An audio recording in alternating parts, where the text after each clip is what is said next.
नमस्कार दोस्तों। भारत के भूगोल के इस एक्सप्लेनर में आपका स्वागत है।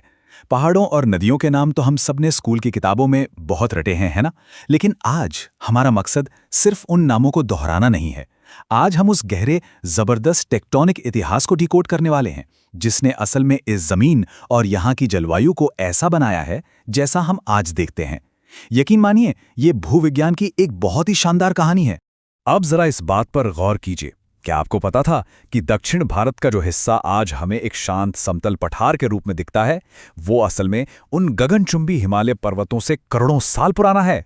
जी हां, करोड़ों साल। सुनने में एकदम हैरान करने वाला लगता है ना? लेकिन यही वो सबसे बड़ा और बुनियादी भूवैज्ञानिक अंतर है जहां से हमारी आज की कहानी शुरू होती है। तो चलिए सीधा चलते हैं हमारे पहले सेक्शन की तरफ, गोंडवाना से हिमालय तक एक टेक्टोनिक सफर। देखते हैं इस जमीन की बुनियाद आखिर रखी कैसे गई। तो ये पूरी कहानी शुरू होती है आज से करोड़ों साल पहले। उस वक्त भारतीय प्लेट एक बहुत ही विशाल और प्राचीन महाद्वीप का हिस्सा हुआ करती थी, जिसे हम गोंडवाना लैंड कहते हैं। इसमें आज का अफ्रीका और ऑस्ट्रेलिया भी जुड़े हुए थे। फिर क्या हुआ? ये भारतीय प्लेट वहां से टूटी और लाखों सालों तक धीरे धीरे उत्तर की तरफ खिसकती रही। और फिर हुई एक जबरदस्त महाटक्कर। हमारी ये प्लेट यूरेशियन प्लेट से जा टकराई। इस भीषण टक्कर का असर ये हुआ कि जमीन मुड़ने लगी, ऊपर की तरफ उठने लगी, और इसी से दुनिया की सबसे ऊंची पर्वत श्रृंखला यानी हिमालय का जन्म हुआ। और इसी से जुड़ा है एक बहुत ही दिलचस्प फैक्ट। हिमालय कोई पुरानी रुकी हुई संरचना नहीं है।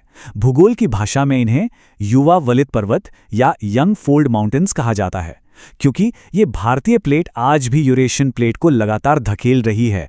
बहुत ही धीमी गति से, लेकिन धकेल रही है। और इसी वजह से हिमालय आज भी हर साल थोड़ा थोड़ा ऊंचे हो रहे हैं। ये आज भी बन रहे हैं।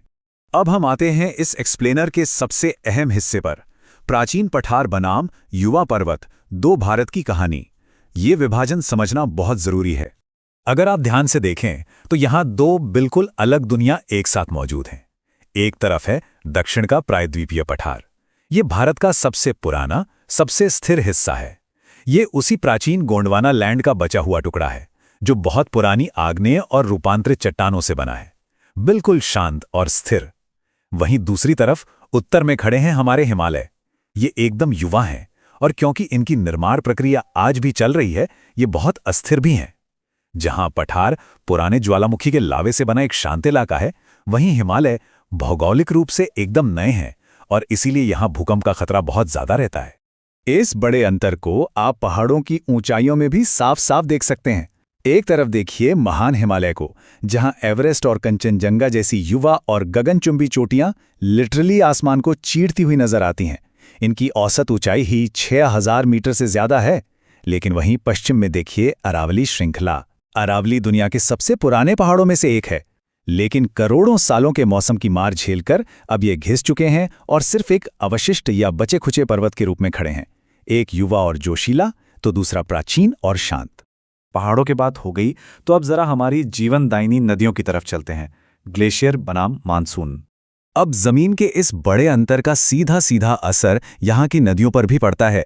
उत्तर की जो हिमालयी नदियां हैं, जैसे गंगा या ब्रह्मपुत्र, इन्हें बारहमासी कहा जाता है। मतलब इनमें साल भर पानी रहता है, क्योंकि इन्हें बारिश का पानी तो मिलता ही है, साथ ही ग्लेशियरों के पिघलने से भी पानी मिलता रहता है। इसके ठीक उलट दक्षिण की जो प्रायद्वीपीय नदियां हैं, जैसे गोदावरी, कृष्णा या कावेरी, ये पूरी तरह से मानसून की बारिश पर डिपेंड करती हैं। इसीलिए अक्सर गर्मियों के मौसम में इनका पानी काफी कम हो जाता है। लेकिन रुकिए, हर कहानी में कुछ लोग ऐसे होते हैं जो सारे नियम तोड़ देते हैं ना।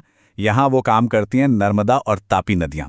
जहाँ दक्षिण की ज्यादातर नदियाँ पूर्व की तरफ बहकर बंगाल की खाड़ी में सुंदर सा डेल्टा बनाती हैं, वहीं ये दोनों नदियाँ पश्चिम की ओर उल्टी दिशा में बहती हैं। क्यों? क्योंकि ये इस प्राचीन पठार की गहरी दरारों यानी रिफ्ट वैली से होकर गुजरती हैं, और इसीलिए ये कोई डेल्टा नहीं बनाती, बल्कि सीधे अरब सागर में गिरकर एक गहरी एस्चुरी या मुहाना बनाती हैं। चलिए अब हमारे अगले और बहुत ही अहम टॉपिक पर आते हैं, मानसून इंजन, बदलाव की हवाएं। क्या आपने कभी सोचा है कि इन सारी नदियों को पानी देने वाला ये मानसून आखिर काम कैसे करता है? ये बिल्कुल एक विशाल इंजन की तरह है। होता क्या है कि गर्मियों में जब जमीन भयंकर गर्म हो जाती है, तो वो हिंद महासागर से नमी से भरी ठंडी हवाओं को अपनी तरफ तेजी से खींचती हैं। जून आते आते ये भारी हवाएं केरल के तट से जोरदार तरीके से टकराती हैं। इसे ही हम मानसून का फटना या बर्स्ट ऑफ मानसून कहते हैं। इसके बाद ये हवाएं दो अलग अलग हिस्सों में बंटकर पूरे उपमहाद्वीप को अपनी चपेट में ले लेती है। आपको जानकर हैरानी होगी कि हमें साल भर में मिलने वाली बारिश का 75 से 80% हिस्सा सिर्फ इसी मानसून इंजन की देन है। लेकिन यहाँ एक और ट्विस्ट है। ये बारिश हर जगह एक जैसी बिल्कुल नहीं होती। जमीन की ऊबड़-खाबड़ बनावट ने जलवायु में एक गजब का अंतर पैदा कर दिया है। एक तरफ मेघालय है, जहां पहाड़ियां बादलों को कुछ इस तरह फंसा लेती हैं कि वहां मौसिनराम जैसी जगह पर दुनिया में सबसे ज्यादा बारिश होती है, साल में 11,000 मिलीमीटर से भी ज्यादा। और दूसरी तरफ राजस्थान का जैसलमेर या लद्दाख का ले लीजिए। अरावली पहाड़ों की दिशा और ऊंचाइयों की वजह से ये इलाके वृष्टि छाया यानी रेन शैडो एरिया में आ जाते हैं, जहां मुश्किल से 100-200 मिलीमीटर बारिश होती है। एकदम सूखा। खैर, हमारी ये भौगोलिक कहानी सिर्फ पहाड़ों और पठारों तक सीमित नहीं है। क्या आप अंदाजा लगा सकते हैं कि हमारी तटरेखा कितनी लंबी है? 7,500 किलोमीटर से भी ज्यादा। गुजरात के कच्छ से शुरू होकर बंगाल तक, और इसमें बंगाल की खाड़ी के वो 572 अंडमान द्वीप और अरब सागर में मूंगे से बने लक्षद्वीप के 36 द्वीप भी शामिल हैं। ये विशालता सच में दिमाग घुमा देने वाली है। और इस विशालता के बीच कुछ ऐसे जियोग्राफिकल अजूबे हैं जो आपको पक्का हैरान कर देंगे। जैसे केरल का कुट्टानाड। यहाँ खेती समुद्र तल से भी नीचे की जाती है। असम में ब्रह्मपुत्र नदी के बीचों बीच बसा है माजुली, जो दुनिया का सबसे बड़ा नदी द्वीप है जिस पर लोग रहते हैं। मणिपुर की लोकटक झील तो और भी कमाल है। वहाँ फुमडी नाम की वनस्पतियां लिटरली पानी पर तैरती हैं। और यूपी का सोनभद्र तो पूरे देश का इकलौता ऐसा जिला है जो एक साथ 4 अलग-अलग राज्यों की सीमाओं को छूता है ना कमाल की बात? और अब हम इस एक्सप्लेनर के आखिरी और शायद सबसे जरूरी हिस्से पर आते हैं, भूगोल और हमारा भविष्य। एक नाजुक संतुलन। ये सारा भूगोल जितना खूबसूरत है, आज उतना ही नाजुक और कमज़ोर भी हो चुका है। हमारे सामने बहुत बड़ी पर्यावरणीय चुनौतियां खड़ी हैं।